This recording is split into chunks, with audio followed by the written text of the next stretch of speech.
à la lutte pour la montée en Ligue 1 Uber Eats. Bordeaux, deuxième, se déplaçait à Quevilly-Rouen, invaincu depuis 5 matchs. Les hommes d'Olivier Chouapny se procurent une première opportunité avec Mamadi Bangré. Belle intervention de Gaëtan Poussin devant le Burkinabé. Les Girondins restent sur 3 victoires consécutives contre Grenoble, Valenciennes et Caen. Et pour l'instant, ne parviennent pas à faire la différence face à QRM.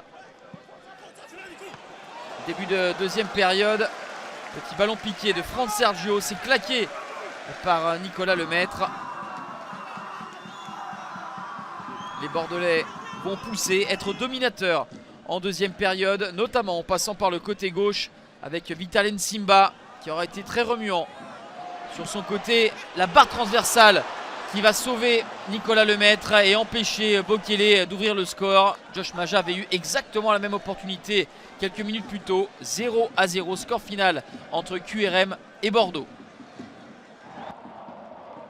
2 points perdus par les Girondins dont peuvent profiter les Messins qui recevaient Grenoble. Les joueurs de Vincent Ognon se procurent la première opportunité avec Alex Oukidja qui sort la parade qu'il faut.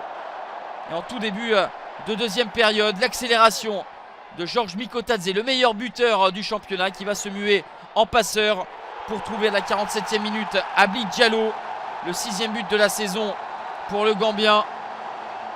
Georges Mikotadze qui au passage délivre sa 8e passe décisive depuis le début de la saison. Mikotadze qui va s'essayer mais buter sur Brice Maubleu qui laisse traîner la jambe. 1-0 score final pour Metz qui revient à 1 point de Bordeaux. Bastia face à Niort. Les Bastiais dominateurs en première période vont être récompensés dès le retour des vestiaires à la 49e minute avec Kevin Vandenkerkhoff qui vient marquer son 5e but de la saison.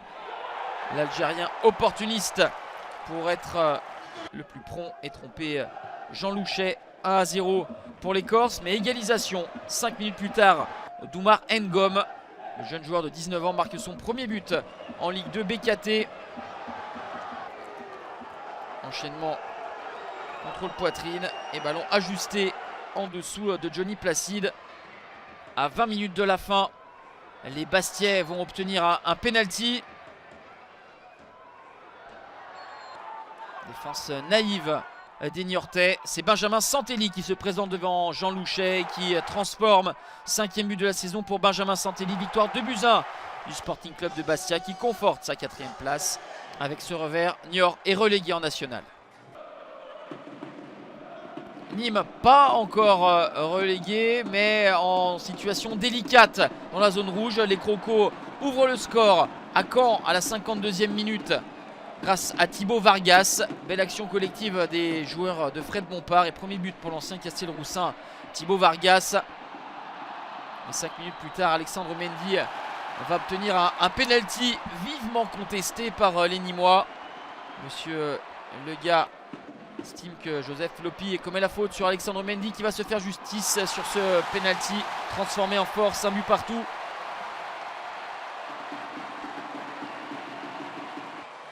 Après avoir égalisé, Caen va se ruer à l'approche du but d'Axel Maraval avec Alexandre Mendy qui va glisser ce ballon en retrait à Mbok. Le joueur prêté par Brest marque son premier but et permet à Caen de mener 2-1 à 20 minutes de la fin. À la 83e, Monsieur Lega va siffler un deuxième penalty en la faveur des Canets suite à cette faute de main. On va retrouver Alexandre Mendy, toujours en puissance sous la barre de Maraval. Le doublé pour l'attaquant bissau-guinéen qui porte son total personnel à 17 unités. Nîmes ne va pas abdiquer, réduction de l'écart. Signé Rafiki Saïd, 7e but pour le Comorien à 5 minutes de la fin. Mais Nîmes ne reviendra pas et au contraire encaissera un 4e but. L'œuvre de Godson Kérémé, 4-2 pour le Stade Malherbe de Caen. Nîmes va battre sans doute sa dernière chance de maintien lors de la prochaine journée face à Dijon. Dans une spirale très négative de 4 défaites consécutives, les Sochaliens ont abandonné l'idée d'attraper la Ligue 1 Uber Eats. Les Guingampais dangereux en début de match avec cette frappe de Tristan Mouyumba, bien sortie par Maxence Prévost. Derrière, Maxime Dokuto va se jouer de la défense, buté sur Enzo Basilio qui s'interpose par la suite devant Mayuda. Double intervention décisive d'Enzo Basilio, de retour de suspension. 0-0, c'est le score à la mi-temps.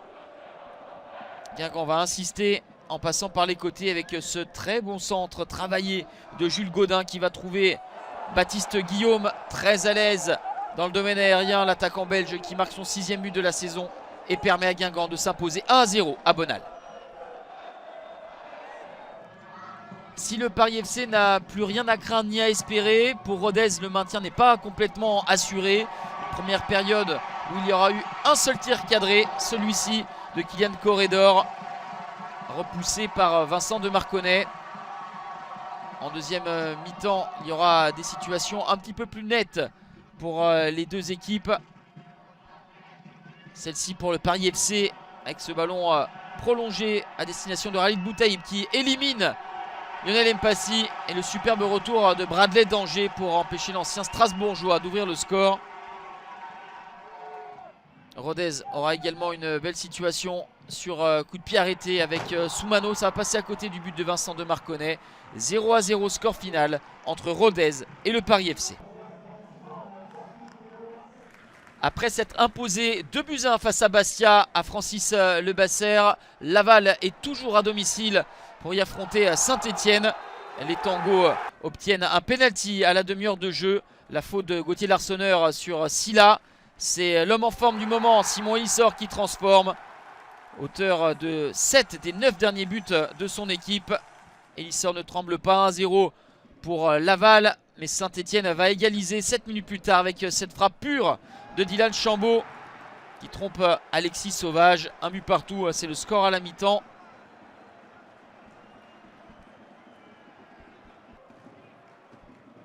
Et 5 minutes après le retour des vestiaires, la remise en touche et l'enchaînement superbe d'Antonin Bobichon qui va lober Gauthier Larsonneur. 4e but pour l'ancien Nîmois. 2-1 pour Laval, ce sera le score final. Laval sort de la zone rouge.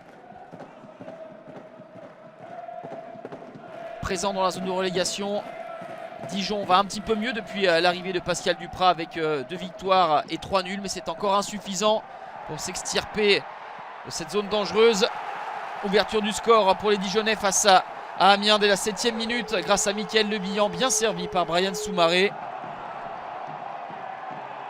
Amiens va avoir des opportunités sans parvenir à les convertir. Et en fin de première période, superbe contre-attaque éclair menée par les Dijonnais avec la talonnade inspirée de Loum Tchaouna pour le doublé de Mickaël Lebihan. Sa 12e réalisation, 2-0 à la pause pour le DFCO qui va s'échapper définitivement à la 74e avec le but de l'ancien Marseillais prêté par la Juve, Marley Hacké. Son 2e but, 3-0 score final pour Dijon qui revient à 1 point du premier non relégable. On termine par cette opposition entre Valenciennes et Pau, le 15e face au 14e. Ouverture du score des nordistes en 2e période avec l'inévitable Adrian Gerbic. Le 8e but pour l'attaquant autrichien arrivé au mercato d'hiver. Mais Valenciennes ne parviendra pas à garder cette avance puisque les joueurs de Didier Tolo vont pousser. Et Erwin Kofi va trouver Myron George dans la surface de réparation. 3e but pour l'attaquant costaricain.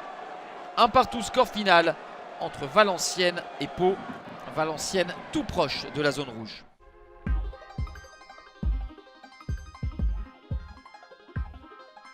19 buts inscrits en 9 matchs lors de cette 35e journée. 5 victoires à domicile avec notamment Metz, Dijon et Laval. 3 matchs nuls, un seul succès à l'extérieur, celui de Guingamp à Sochaux. Le Havre domine toujours le classement et pourrait se rapprocher plus encore de la Ligue 1 Uber Eats en cas de succès à Annecy en clôture de cette 35e journée. Bordeaux talonné d'1 point par Metz. Dans la deuxième moitié, Niort est mathématiquement et officiellement relégué en national. Nîmes 19e condamné au sans faute d'ici la fin de saison. Dijon peut encore croire au maintien. Laval sort de la zone rouge. Annecy glisse. La 36e journée, Bordeaux reçoit Laval. Le Nîmes-Dijon vaudra cher en bas de tableau. Metz se rend à Guingamp. Le Havre face à Valenciennes.